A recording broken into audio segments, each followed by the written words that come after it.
"Alander, are you ready?" the husband called. They went to the mountains for 2 weeks to hunt elk. She was looking for her foam mat.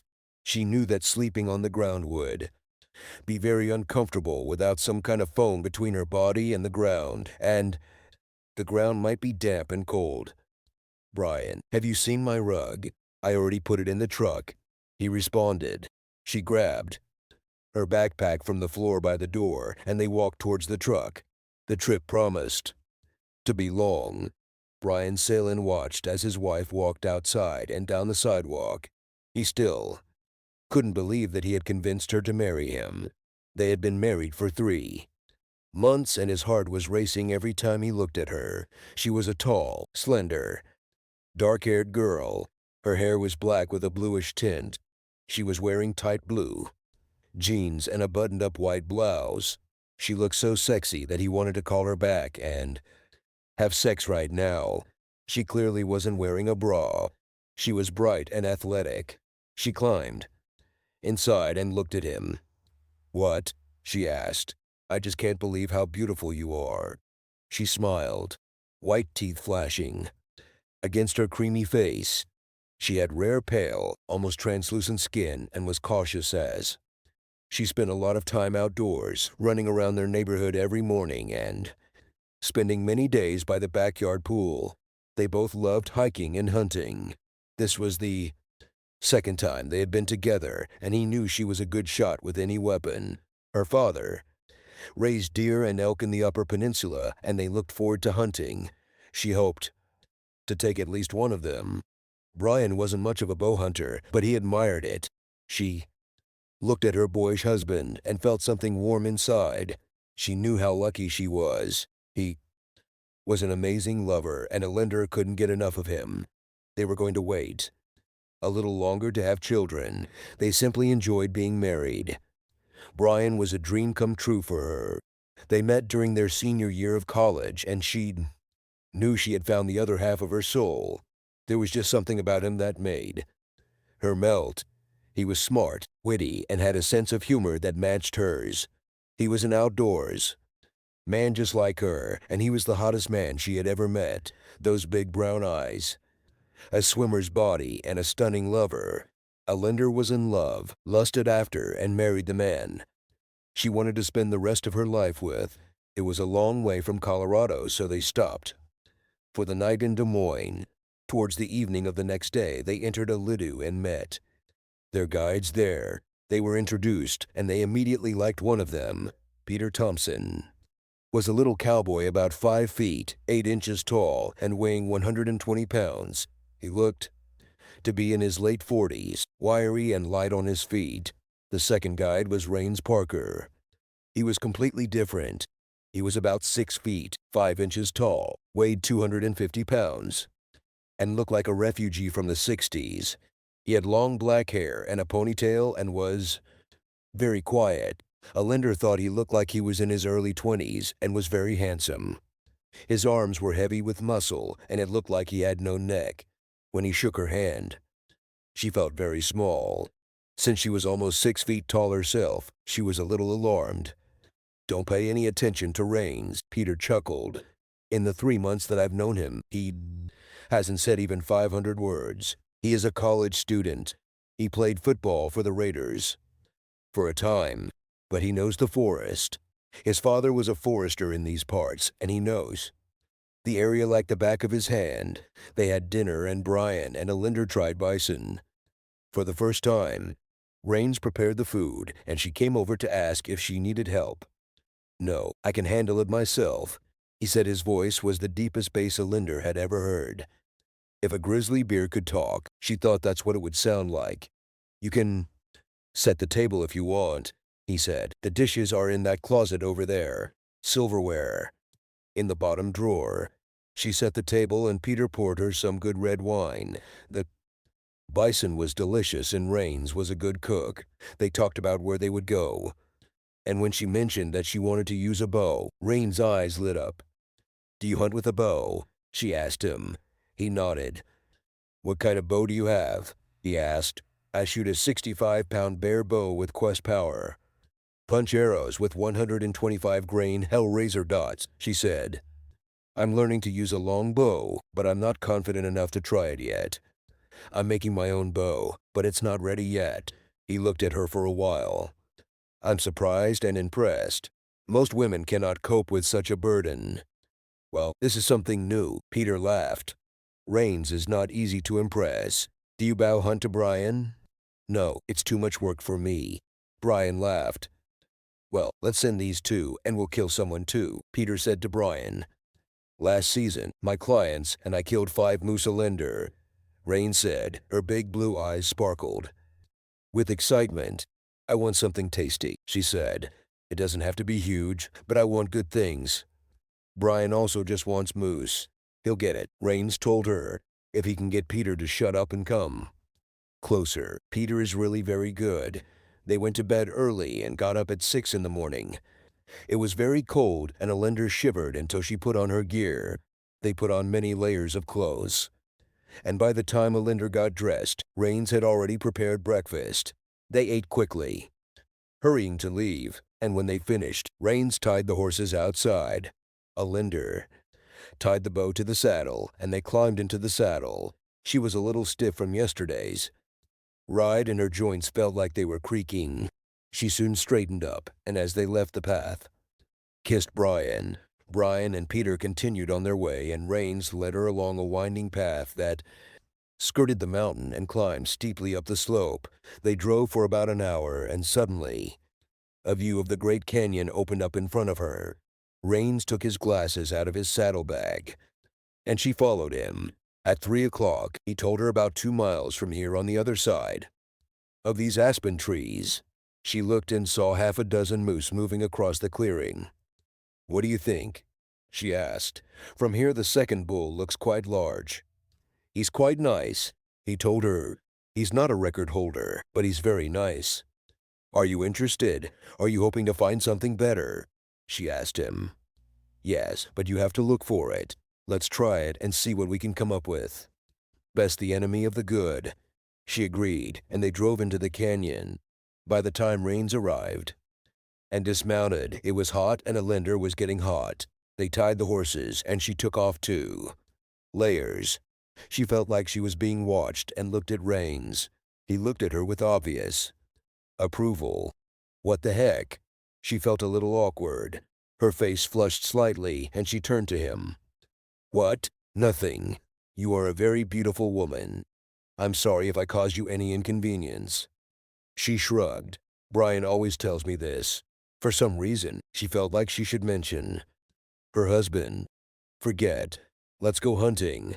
She lowered her bow and took out her arrows.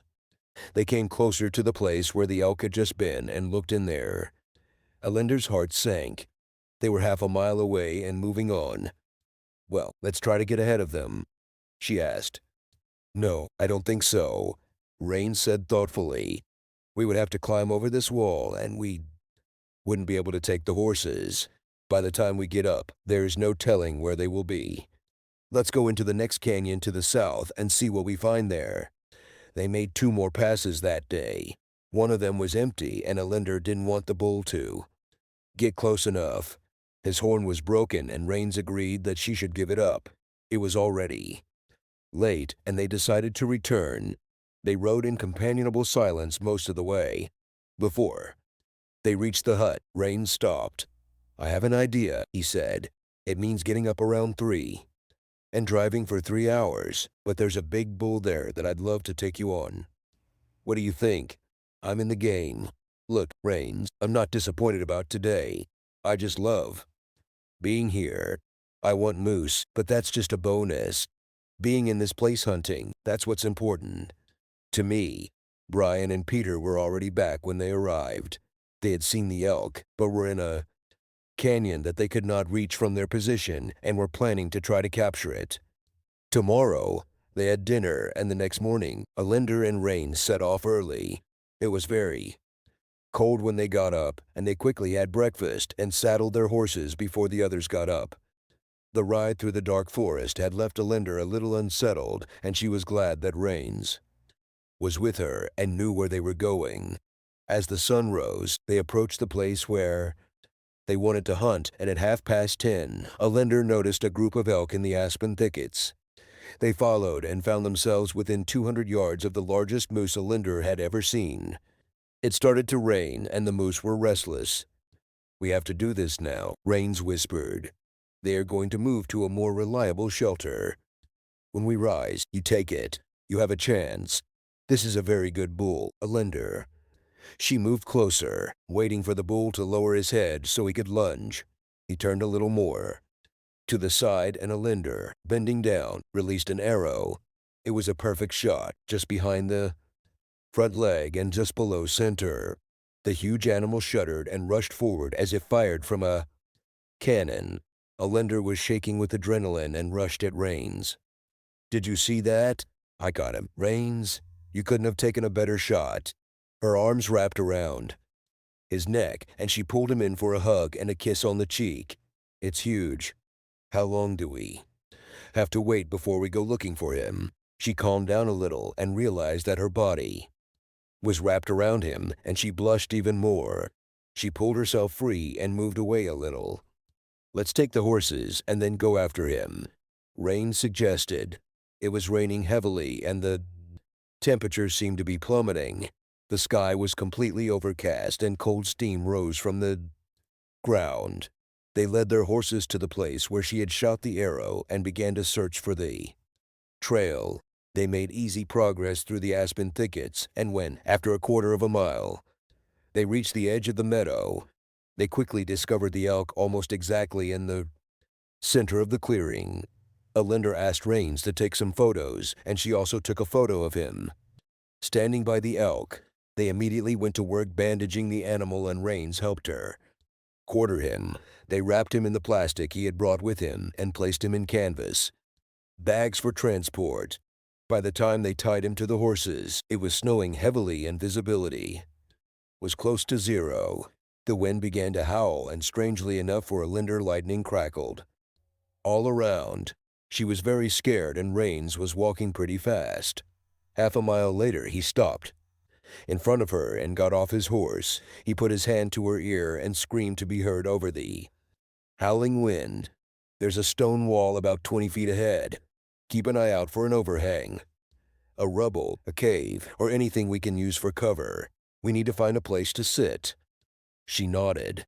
They moved forward, and a wall came into view. They walked along it for about half a mile, and it gradually ended. "We have to go back the other way and look for it," Rain shouted in her ear. Now the ground was covered with snow, and it was getting thicker.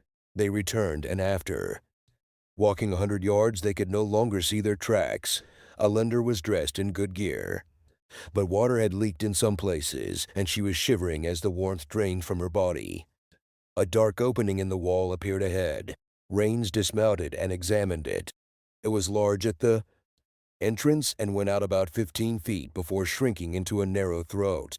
They led the horses into the first room and looked into the narrow passage. Beyond the neck, they saw another small room, about 6 feet by 6 feet. A lender was shaking uncontrollably, and Rains knew she was in trouble. "I'll go look for wood to make a fire," he said. "Take everything off the horses if you can. We can use the blankets and pads they have under their saddles. Find my lighters in my backpack, and I'll start a fire as soon as I can. Work will help you stay warm." A lender was so cold that she could barely concentrate, but she began to unsaddle the horses when Rains took the axe and disappeared into the snow. She cursed her stupid stiff fingers as she fiddled with the girths. She managed to remove the saddles, and she placed the pads on the floor of the small room, on top of which lay the blankets. She put down her foam pillow and placed pillows and blankets on it. After clumsily rummaging through Rain's backpack, she managed to open it and find a dry bag with 3 lighters and a can of liquid inside. She made a circle of large stones just inside the narrow part of the shallow cave. The smoke should come out when they build a fire there, and it will also give the horses some warmth. By the time she finished, Rains had returned with an armful of dry wood that he had broken off from standing trees.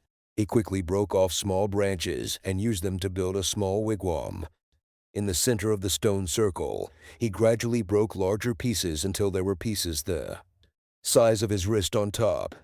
Alinder helped, and soon they had a decent pile. Rain sprayed lighter fluid on the smallest branches and wet them well. He made a small trace of the liquid and lit it with a lighter. The flame ran up the trail and the pile burst into flames. 10 minutes later, they made a good fire, and Alinder stretched out her frozen hands to the fire. She trembled and chirped her teeth. Rains was very worried when he looked at her and saw that her lips were bluish in color. Alinder, are you wet? Yes, some of my clothes are wet and I'm freezing, she said through chattering teeth. We need to dry your clothes. He told her, you'll never stay warm as long as you're in wet clothes. Take off everything wet and wrap yourself in blankets.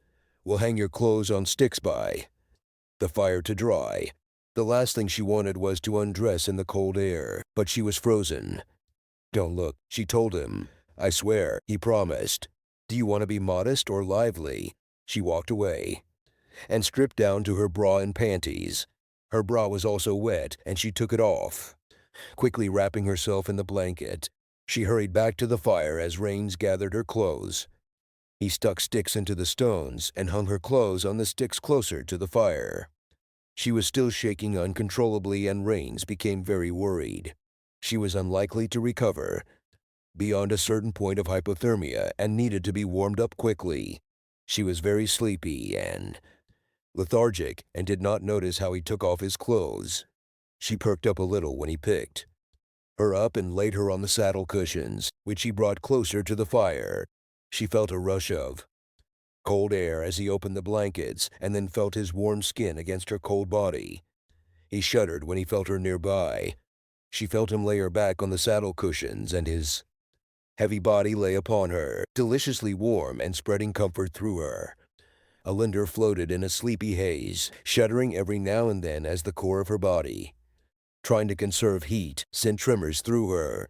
She felt her nipples very erect from the cold, scraping against his chest as they breathed, and this sensation seemed somehow wrong to her.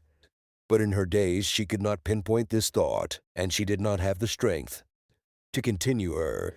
The fire grew as it began to consume large sticks, and embers began to form. The air in the small room warmed, and Alinder began to warm up little by little. The combination of her body heat and the heat from the fire keeping her warm. She became more aware of her surroundings and the fact that she was under the covers, almost naked with a nearly naked man who was not her husband. Rains? She looked into his eyes.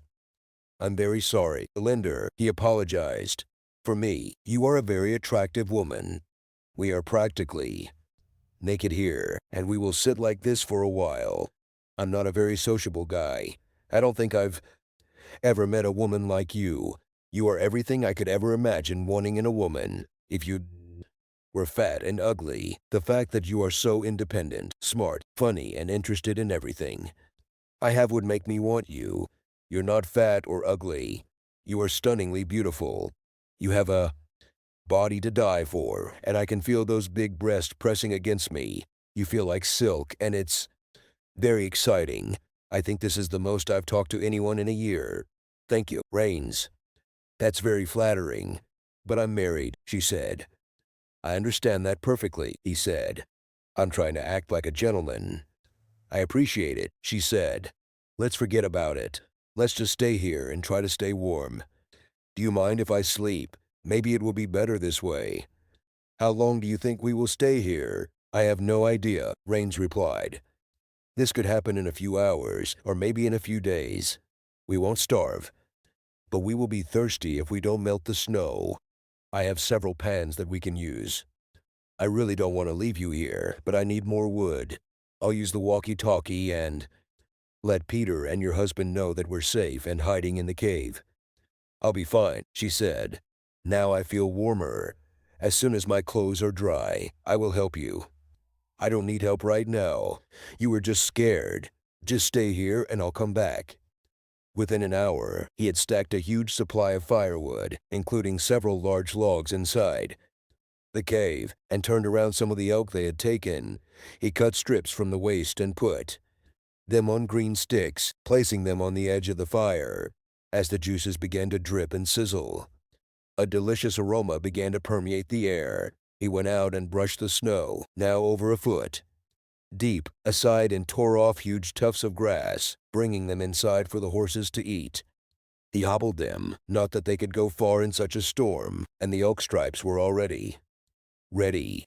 Alander turned them over the fire, her stomach growling. Her clothes were not yet dry, so she was wrapped in blankets. Rains took salt out of his backpack, and they ate. It was the most delicious thing Alander had ever tasted. It tasted like very tender beef. And they ate everything they had prepared. Rains took 2 metal pans and filled them with snow. They melted the snow over the fire and connected them. He went back and got more, and they repeated the process until they had about half a gallon of clean water.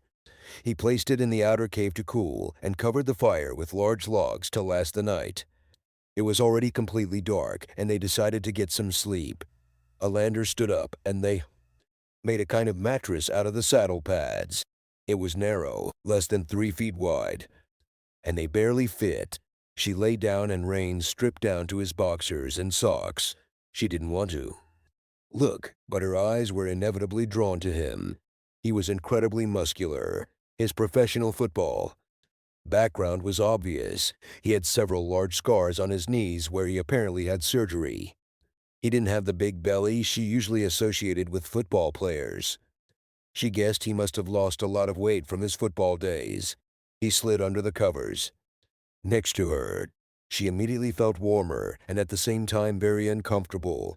The only way for both of them to stay on the pads is to either lie on their sides with their bodies touching or at least half on top of each other. Alander turned her back to Rains, and he did the same.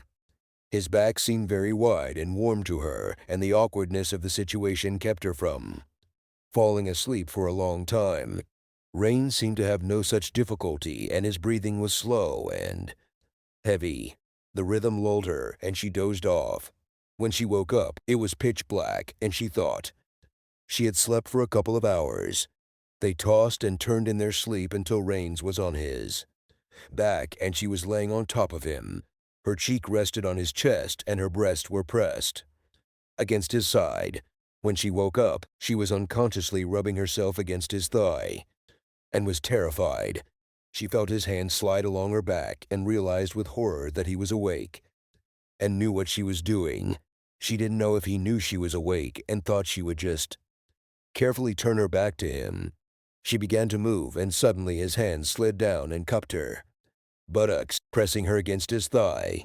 The touch caused an involuntary movement, and her plan to quietly roll over was thwarted. This was the most awkward situation Alander had ever found herself in, and she silently cursed her traitorous body for putting her here. He flexed his hip, and it made her move again, and a moan almost escaped her lips.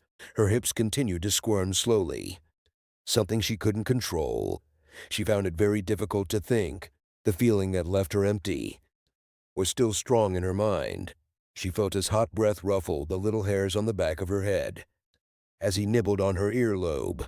Goosebumps ran down her arms. "Oh God," she breathed. "Rains, you're killing me." These were the first words they spoke. "You're so hot, Alander," he whispered. "God, you're so hot and you're so beautiful. I cannot do anything." As their movement slowed and stopped, his heavy weight on her felt so warm and soothing that she floated in a sea of sexual euphoria. Rains pulled away from her and hugged her, holding her close as they regained their strength. Her mind began to clear, and when the enormity of what had happened fully dawned on her, she began to cry. She trembled and sobbed as he held her. "What happened, Alander?" he asked softly. "Damn you, Rains," she sobbed. "I shouldn't have allowed this to happen. I love my husband and have never even thought about another man. Now I'm a cheater, and it will never be the same.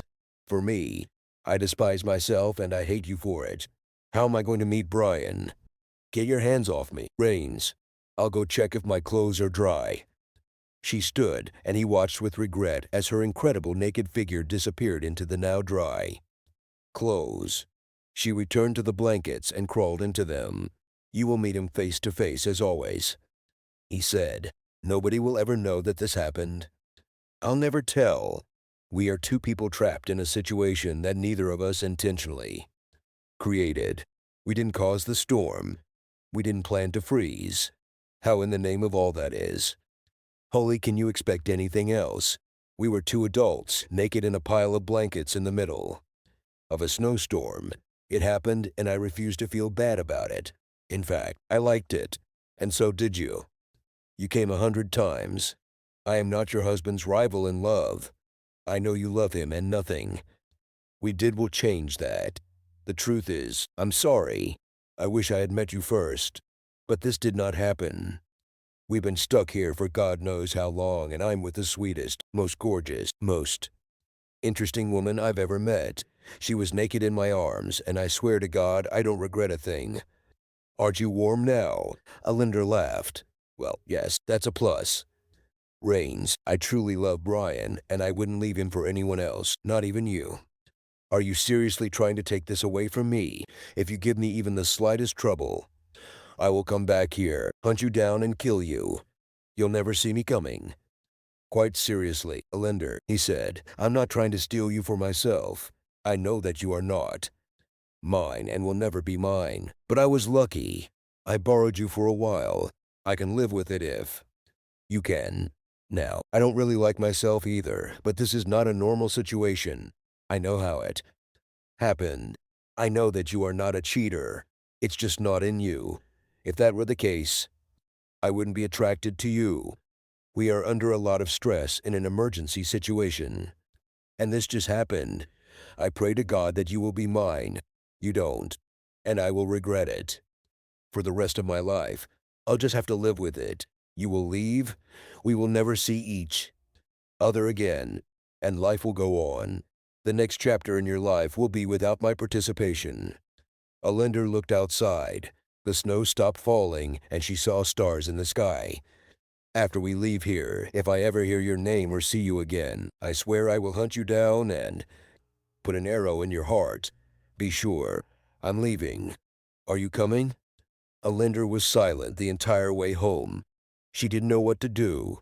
Her first reaction was to silently live with herself and her guilt, be the best wife a man had ever had, and spend the rest of her life making Brian deliriously happy. These thoughts haunted her for 100 miles. She will never be able to live at peace with herself. She could never be that deceitful or insincere. Brian deserves better. Damn, she realized he deserved better than her. She will pay the piper when they return home. She curled up miserably and fell asleep. The journey was endless. She could tell that Brian sensed that she was upset, but he had no idea what it all meant. She knew that he could not imagine what happened in that cave during the storm. It was unthinkable. She herself could hardly believe it. Alinder has never been promiscuous. She had been with 3 men before Brian, all of them in long-term relationships. And now her weakness and stupidity were eating her alive. Why did she let this happen? This question haunted her every minute. They unpacked their things, and he sat in the living room, checking his email. She poured 2 glasses of good whiskey and sat down next to him. Brian, I have to tell you something, she said calmly. He closed the computer and leaned back against the pillows. Okay, shoot, he said. I know something is bothering you. I did something terrible there. She said the story spilled out, and she felt shame and burning guilt envelop her like a shroud. She saw that he was in great pain and spared him details that could have caused him even more pain. Tears streamed down his cheeks, and she wanted to brush them away and take the pain upon herself. She barely controlled herself and held herself in an iron grip, trying to retell this sordid story in a calm and dispassionate voice as if it were a story written by someone else about a long time ago. We have 2 paths before us, she said. If you want to divorce me, I will go and pack my things. I know this is what I deserve. I won't complain or whine. I'm not going to insult you by begging. Although that's what I'd like to do. I will sign whatever you decide. I won't dispute anything. I'll leave and never bother you again if that's what you want. Okay, he said. Alander's heart sank like a stone in her chest. Without another word, she stood up and began to pull out her suitcases. What are you doing? I'm packing my things. Didn't I understand you correctly? No, I just agreed with you, he said. You still haven't. Indicated the second path. She returned and took a sip of whiskey, feeling the warmth burn her. He's not going anywhere, she said. The second way is not to go anywhere. You will forgive me. I will repent, and we will remain married. You grant me forgiveness. I know I don't deserve this, but this is what I want. I know this will be hard, and I don't deserve your forgiveness. I have no right to expect this. Are you in love with Rains? God, no, she said. I barely know this man. I plan to never see him or hear his name again. This will happen no matter what you decide. I love you, Brian. You are the only man I can ever love. It's true no matter what you decide. If I divorce you, what will you do? I think I'll move to Canada, she said. I always wanted to live there. This is an athlete's paradise. I'll buy myself a little hut somewhere, in the middle of nowhere. Maybe Dad will come and help me get started. Brian lay motionless, and only the rocking of the drink in the glass indicated that he was alive.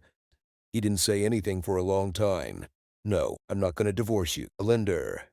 I don't want to say or do anything that I'll regret later, but I want you to leave. I don't think I can be around you for a while. Maybe I'll survive this. Maybe I won't. Yes, I believe that you don't love him and don't want to see or hear about him. But can you forget him? I'm afraid this question will torment me all my life. If I manage to survive. If what you say is true and you won't be with another man, waiting for me to get over all this. Oh, I'm pretty sure it's true, she said. Obviously, I can't make any promises that you can believe in. But I think you'll see the evidence. What happened? I didn't plan anything like this, Brian. And you know it. Yes, I know, Linder. It doesn't matter to me now. I'm grateful that you're alive. I hate what you did. I hate you right now. Please go away. Let me know where you're staying. Alinder packed her clothes into suitcases. Her brain was paralyzed as she was mechanically packed. She needed a box for her personal belongings and walked through the living room into the garage. Brian didn't move, and she could see the tears shining on his face. Her heart was breaking. She could almost hear the sound. She managed to pull herself together until she ended up in the garage. She collapsed onto the workbench, the shreds of self-control gone, and she sobbed. Her hand was resting on something, and she looked down at the tool belt she had given him for his birthday. Her fingers felt the belt, and she was lost in a storm of grief and longing. She didn't know how long she sat there sobbing, but the grief began to recede, and a terrible rage began to overwhelm her. Rage at herself, at Rains, at the storm, at everything that had come together to end. All her dreams, all her ideas of own dignity and worth as a person. She was a dirty little girl. And now she knew that about herself. There was no coming back from this.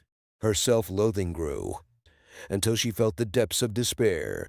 What she did to the man she loved sitting there with tears in his eyes was unforgivable. He loved her and she failed. It was the worst possible failure. And she was broken. She took a deep, shuddering breath. Her weapon rack hung on the wall. She absorbed the beauty of these instruments of destruction. It seemed fitting that she should end her pain with something she enjoyed so much. She stood up and removed her vintage Browning Sweet 16 from its padded hooks. She opened the chamber and rummaged through the drawer for buckshot. Having found it, she inserted it into the chamber. Alinder, Brian's voice made her shudder. What are you doing? No, you shouldn't do that. You can't run away and leave me in this. You can't take the cheap way out. What are you trying to do? Ruin my life forever. Don't be a coward. You have never been a coward. Face the mess you've made and fix it. What the hell is wrong with you? What happened to the girl I married? She turned to face him. She's lost, Brian, she sobbed. She's broken and doesn't know how to move on. I'm so afraid. What should I do now? I don't know, he said. Not this. Promise me that when you leave, you won't do this. Find yourself a lender. When you do, let me know. Put the gun down. Alinder took a deep, shuddering breath. I promised, Brian. She didn't put the gun down. No, I take it with me to remember. I need all my stuff, Brian. These things are part of who I used to be. I'll pack them tomorrow and send them to wherever you are, he said. He turned slowly and walked back into the house. Alinder put the Browning in its case and carried it to her car. She took the box she came for, carried it upstairs, packed her personal belongings, and put them in the car. She walked into her office one last time, grabbed her laptop and a photo of Brian. She locked the front door behind her and headed west. She had no idea where she was going, but she knew it would be far. A couple of hours later, she called Brian and asked him to pack her things into boxes and leave them in the garage until she decided where she was going. 3 days later, she was in Winthrop, Washington. She saw a sign with the name of the town of Conconuli and felt a connection. It was a quaint little town accessible only by snowmobile in the winter, and Alinder fell in love with it. There was a shop for rent with an apartment above it, and she settled into it. She sent Brian her address, and her things arrived 2 weeks later. Alinder was well off financially and spent a month just getting to know the area and the local people. She discovered that she could rent large tracts of land for hunting and fishing. She opened a guide service, and by the time summer arrived, she had her first clients. They fished for trout, and she really enjoyed the job. She felt good physically, but inside, she felt dead. Her heart was damaged, and she spent time alone whenever possible. She cried at night, every night, and began to think that she would never be happy again. She was amazed that one 6-hour period of life could cause such destruction. She wrote to Brian once a week, and he always replied. As Brian watched Alinder leave the house, he could barely stop himself from running after her and begging her to stay. She looked so small and broken and alone that it broke his heart. He managed to restrain himself. This was the only way forward. Alinder needed to rediscover her inner strength, and she had to do it herself. They would sort out the issues between them when she was safe and sound. He was desperately afraid that, in her despair, she would forget about her promise and commit suicide, but he knew that she honestly kept her promises and hoped so. It had always been this way, except for one occasion, and it was this broken promise that left her an empty shell of herself. He hoped time would heal her. When she called him and asked for her things to be delivered to her, he knew she was on the mend. Having got rid of this burden of worries, he soon turned to other thoughts. He knew how it happened. Extraordinary circumstances took her beyond normal reactions. He knew that men were constantly pestering her. It had always been this way, and he had watched more than once how she dealt with it. He even saw her become furious when several guys refused to take no for an answer.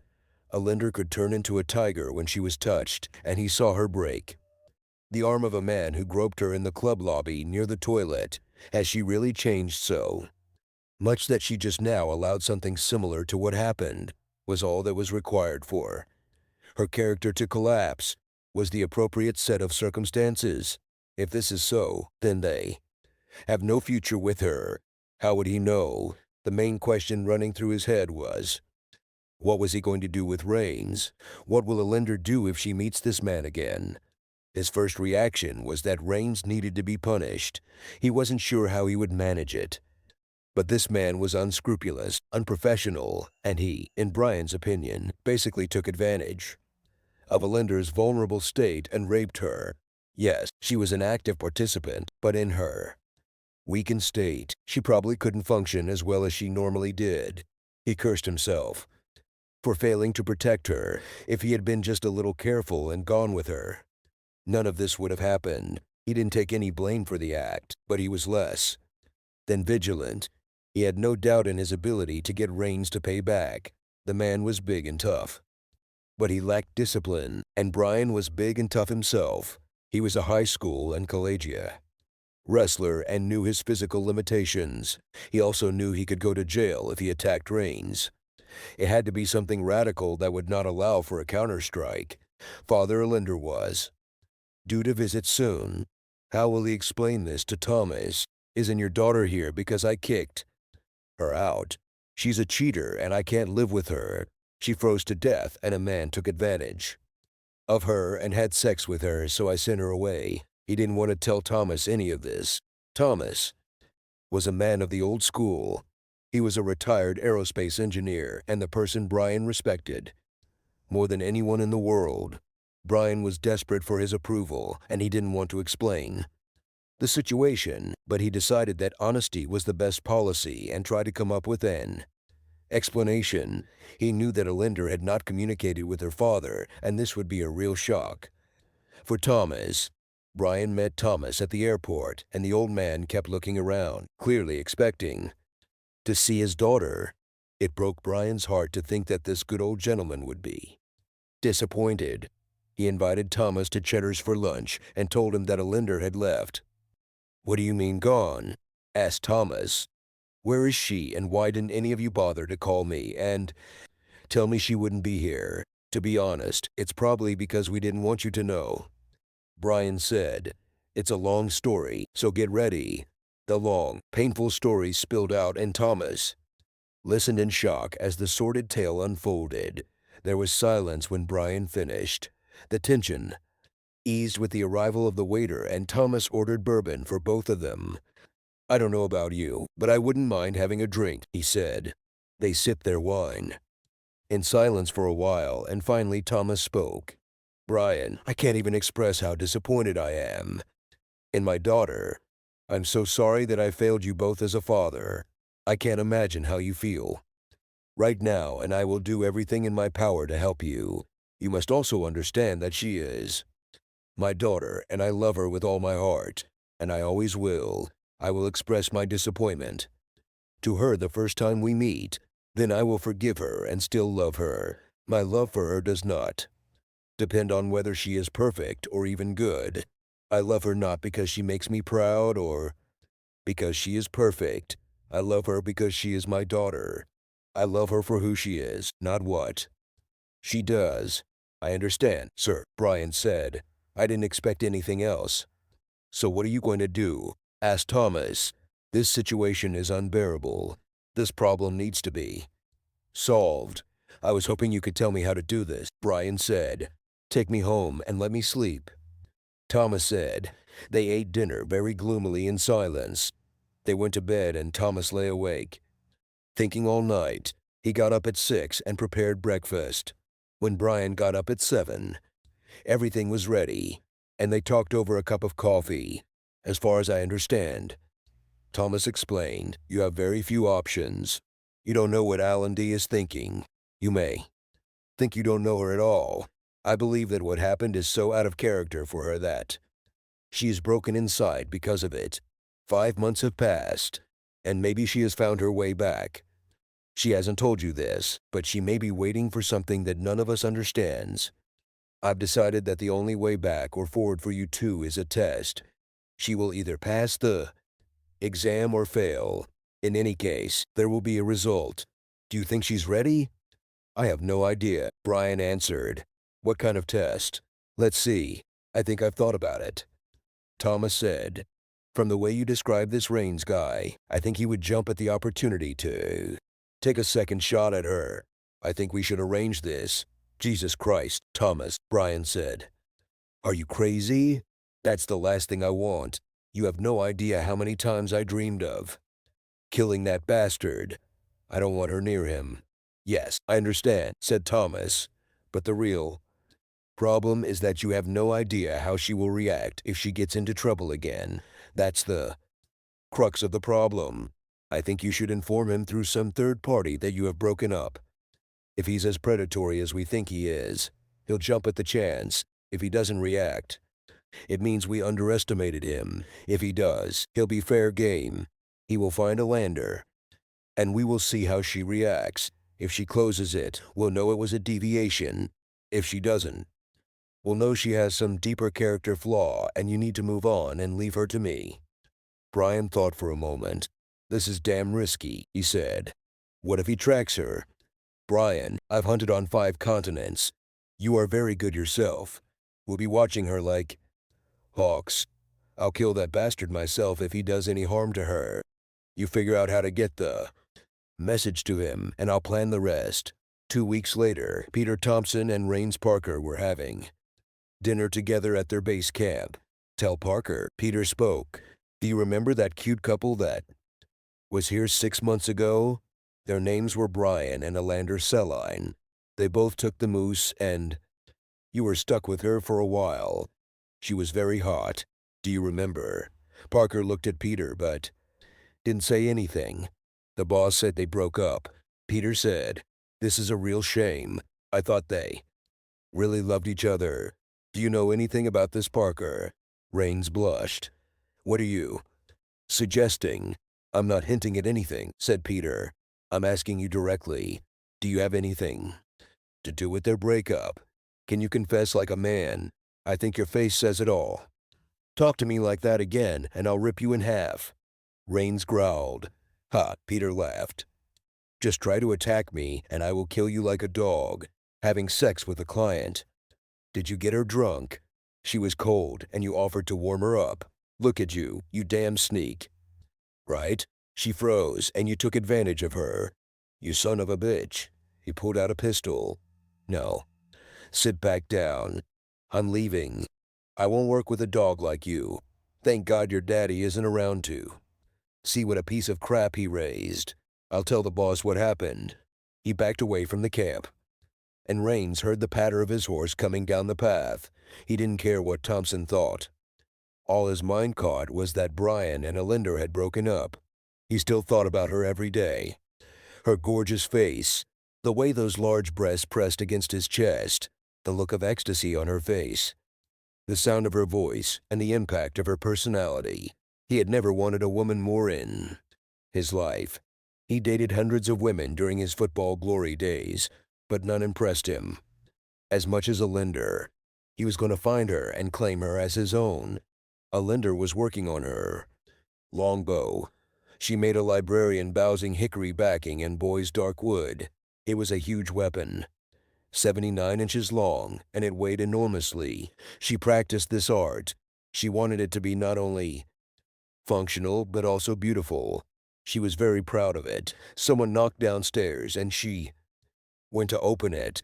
It was one of her neighbors. Lars was a born boy. That was the only way to describe him. She felt he was a free spirit, something of a throwback to the hippies, and she liked him. What she didn't like was his persistent attempts to get her to go on a date with him. "Hello, Lender," he greeted. "I was wondering if you wanted to go get something to eat."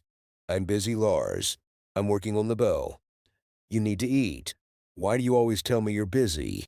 When are you not busy?" "Listen, Lars," she said impatiently. "I like you, okay? You are a very handsome guy. You shouldn't have any problems getting dates. Why do you keep asking me? I'll always be busy. This has nothing to do with you. Have you seen me date men? You haven't seen this and won't see it. I won't go anywhere with you. And if you don't stop bothering me, we won't even stop being friends. Do you understand? Why don't you want to come with me?" He began to argue, but Alinder heard her phone ringing. "Upstairs. I have to answer the phone." She closed the door in his face. Her phone went to voicemail. When she found it, it was under the coat she had worn before, and she didn't recognize the number. Her blood froze when she heard Rain's voice. "Hello, Alinder," she heard. "I know that I promised you never to remind me of me again. I heard that you and Brian are no longer together. I'm really sorry if this has anything to do with me. The point is, if you're not with Brian, I'd like to see you. I don't know where you are, but I have this number. Please call me. I need to see you." Alinder dropped her phone. The memory of what they had done came flooding back. She remembered the excitement and painful pleasure. She also felt shame and guilt wash over her as if it all happened yesterday. Damn this man. She was trying to figure out her life. And now this. She wasn't going to answer his call. She came to terms with the weakness that had taken over her. Then, and the way her body reacted to him. It was hard to accept, but she knew she had a deep character flaw that she needed to constantly be wary of. She didn't quite understand how she could have lost control of herself, but she knew how to prevent it from happening again. Now, Rains was invading her life again, unwanted and hostile to everything she had ever hoped to have in her life. She returned to her bow. A million thoughts raced through her head as she ran through ideas. She had some plans. A good night's sleep would be a good start, and Alinder went to bed in full accordance with her plan. The next morning she got up early, ate a hearty breakfast, and packed everything she was going to take with her into the car. While driving through Yasuma, she traded her car for a four-wheel drive truck. The long bow was in a case along with arrows. It had a draw length of 30 inches, and the arrows were 2 inches longer. She was going to use a 125 grit Woodman Whiteheads, and they came in a case too. She packed her things and headed southeast to Colorado. Brian and Thomas looked after her. They watched her for a whole week, not knowing whether Parker would call her or not. When they saw her start packing, their hearts sank. Brian watched her carefully through binoculars and saw the suitcase she had packed. There seemed to be a fishing rod there, but he couldn't figure out why she'd brought it with her. She and Thomas followed in a rented car and took turns sleeping and driving. Alinder hurried as fast as she could, and when she finally stopped, they took turns sleeping in the car. She slept for 10 hours and went to McDonald's for breakfast. It became clear where she was going with this, and Brian wanted to leave. She's coming to him. Thomas, I don't want to see this. I'm over it. Stop being so small, Thomas told him. Grow some balls, boy. I'll cripple this son of a bitch, and you help me. They were somewhat surprised when Alinder turned off the highway and entered the forest. They watched as she hid her truck behind some bushes and pulled out something. She had a strange suitcase with her, and the two men quickly packed the camping supplies they had brought with them.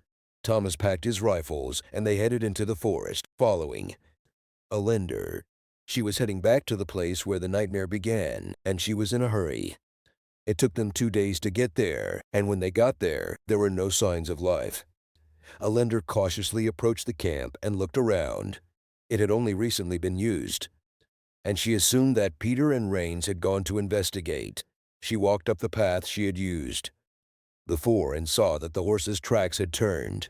She moved with caution now, stopping to scan the area with her binoculars before continuing. She followed the horse's trail for 5 miles and smelled smoke. As she approached, she noticed him and cautiously moved forward. Brian and Thomas realized that she was tracking something and silently crept closer. They watched Alinder take a bow from its case and draw it. She tipped 4 arrows and placed one on the string. Crap, Brian whispered to Thomas. She's going to shoot that son of a bitch. They saw Rains sitting with his back against a large pine tree, eating an apple. They crept closer when Alinder was within Rains. She stayed in cover between herself and Rains until she had a chance to get a good shot. Should we stop her? Brian whispered. Let him play, said Thomas. This is her show. She must solve this problem. Alinder stood up slowly. Rains heard a sound like a bird flying and felt a strong blow to his right shoulder. Excruciating pain shot through his body, and he realized that he was pinned to a pine tree by the longest arrow he had ever seen. He heard the sound again, and before he could react, he was hit in the other shoulder.